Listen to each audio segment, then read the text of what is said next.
Hello mga guys, magandang araw. Buting-ting vlog again. DIY tayo mga guys. Nandito na naman ako mga guys para mag-share sa inyo ng konting kaalaman mga guys tungkol sa pag-DIY ng mga gamit sa bahay. Ito kaya ay isang induction cooker o induction stove na hindi na ito gumagana. I guess nakikita nyo, nag-i-error na siya guys. At hindi na rin siya umiinit. Nasira na ito mga guys. At ito ang alamin natin ngayon kung bakit siya nasira, bakit hindi siya umaandar na. Bubuksan natin guys yung loob nito para makita natin kung anong problema niya. Bakit hindi na siya umiinit. Ito na guys. Medyo bago pa ang induction na ito guys. Induction cooker. Tingnan natin guys kung anong problema nito. Ito nga yung mga pisa niya. Babaklasin natin ito mga guys. Ang board na ito. Kasi mga pindutan mga guys eh. Medyo maayos naman mga guys. Mukhang wala naman tama ang pisa na ito mga guys. Ibalik na lang natin.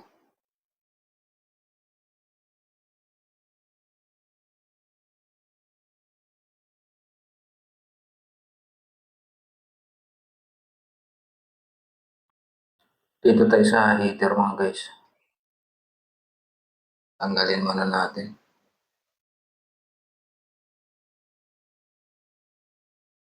Guys, meron siyang tatlong tornilyo.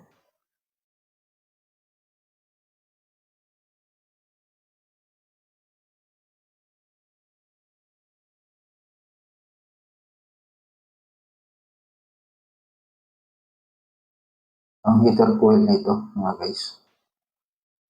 Mukha ba siyang bago mga guys? Ayun yung heat sensor niya mga guys. Oh. Mamaya guys, iti-testing natin yung heat sensor niya. Yan yung sa loob mga guys. Tagalin natin yung board niya. Para makita natin yung ilalim. So bago yun mga guys, iti-testing muna natin itong coil niya. Ang heater coil. Meron siyang continuity. So ibig sabihin gumagana siya. Buo pa yung wire mga guys. Buo pa yung coil. Okay pa yun mga guys. So wala dyan yung sira. Dito sa board, tatanggalin ko. Yan natin kung anong meron dito. Mga sira.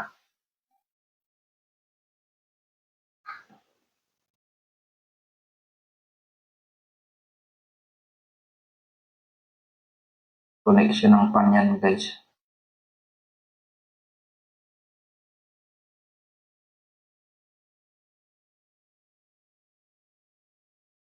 Ito yung board niya mga guys.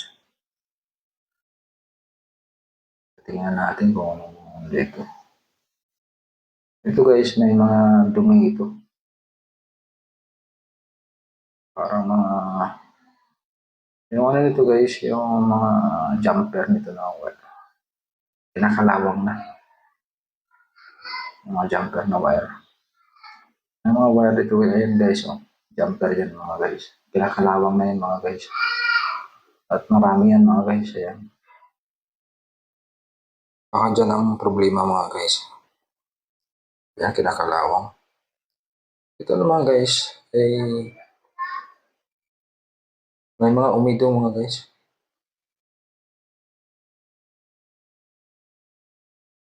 Ayan mga guys, may mga umido siya. Tatanggalin natin yan. So, siguro sa saan galing yung mga guys. Siguro sa init yan. No?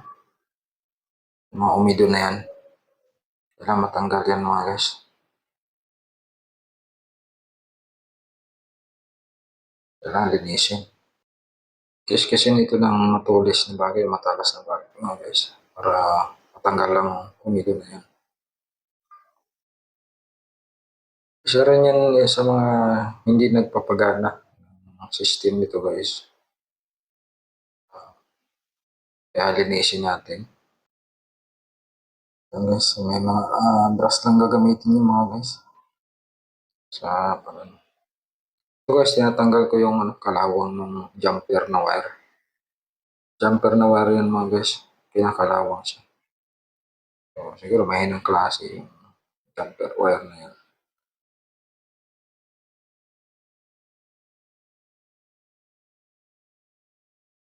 Magandang klase na jumper wire. Ito naman kinakalawang yung mga jumper niya. Magte-testing muna tayo guys. Iti-testing natin yung mga jumper wire kung gumagana pa. Medyo makapal na yung kalawang mga guys eh.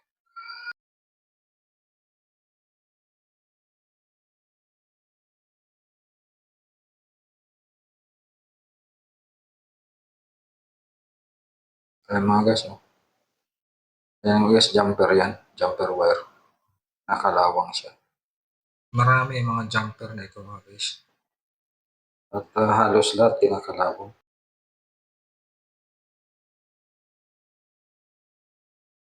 Ang IGBT nito guys ay okay pa. Pati yung bridge rectifier ay maayos pa. Gumagana pa siya.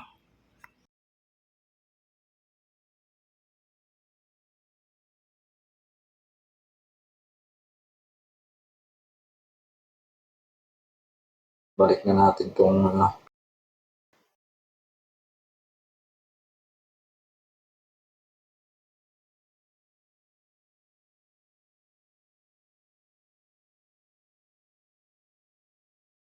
motherboard mga guys.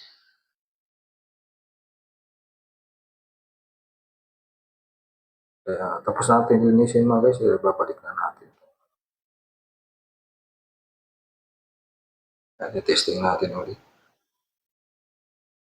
Okay pa ito mga guys. Wala pang problema ito. Ayan.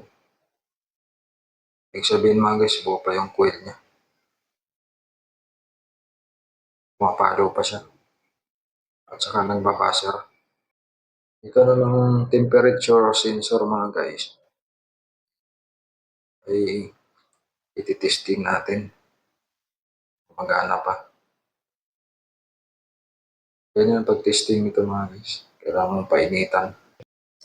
Ayan mga guys, bumaba siya agad. Ang mainitan. Ayan mga guys, unti-unting babalik yan sa dating reading niya. Pag hindi na siya nainitan.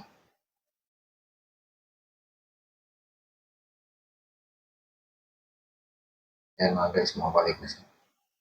Okay pa ito mga guys. Magana pa.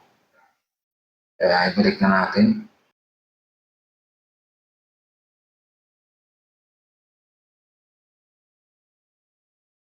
Balik na natin mga guys para ma-testing ulit. O painitin natin. At tingnan natin kung gumagana naman guys. Tapos natin linisin itong motherboard.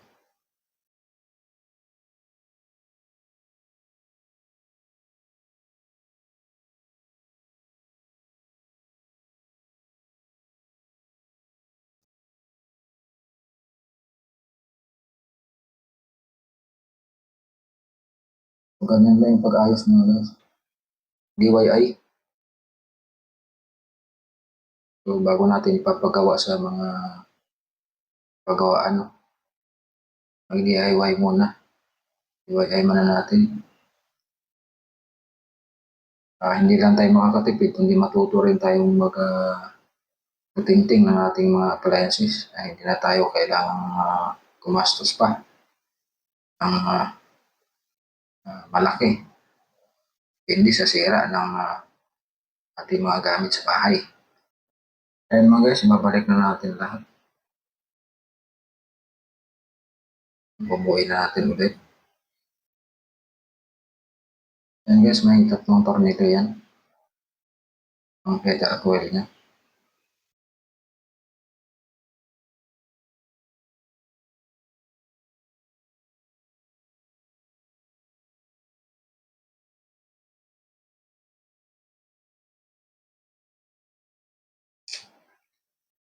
balik na natin yung pinakasalangan niya. Saksak na natin sa kurente mga guys. Guys, subukan natin na pandaril. Mga guys, uy, mga guys, gumagana mo mga guys. Ayos na mga guys. Ayan mga guys. Gumagana na siya ulit.